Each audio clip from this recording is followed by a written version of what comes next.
દર્શક મિત્રો, સાબર આવાસ ન્યૂઝમાં આપનું સ્વાગત છે। સાબરકાંઠાના પ્રાંતિજના ધારાસભ્ય ગજેન્દ્રસિંહ પરમારની મહેનત અને રજૂઆત ફળી। પ્રાંતિજ ધારાસભ્ય ગજેન્દ્રસિંહ પરમારની મહેનત અને રજૂઆત ફળી।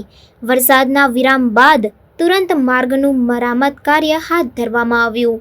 તલોદ ઉજેડિયા રોડ પ્રથમ વરસાદમાં જ ધોવાયો હતો। ઠેર ઠેર ખાડા, વરસાદી પાણીનો ભરાવો થતા વાહન ચાલકો પરેશાન થયા હતા। વરસાદના વિરામ બાદ 2 દિવસથી માર્ગનું મરમ્મત કાર્ય હાથ ધરવામાં આવ્યું છે। સ્ટેટ હાઈવેને જોડતા માર્ગનું મરામત તંત્રએ હાથ ધર્યું છે।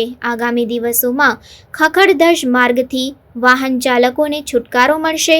વરસાદ તલોદમાં વરસી રહ્યાના દ્રશ્યો કેમેરામાં કેદ થયા છે।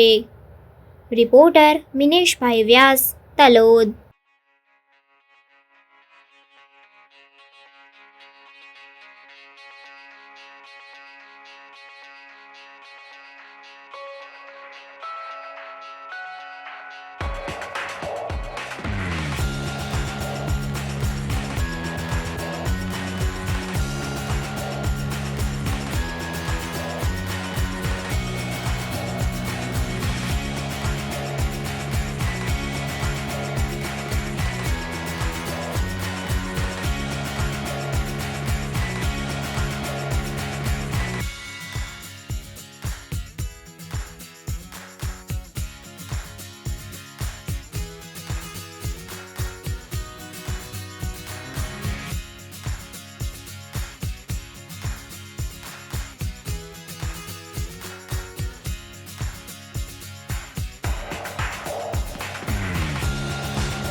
આવા ન્યૂઝ જોવા માટે સાબર આવાસ યુટ્યુબ ચેનલને સબસ્ક્રાઇબ કરો અને લાઇક કરો, જેથી હવે પછીના દરેક સમાચાર સબસ્ક્રાઇબ કરેલા હશે તેઓને નવા સમાચારની માહિતી મળી જશે।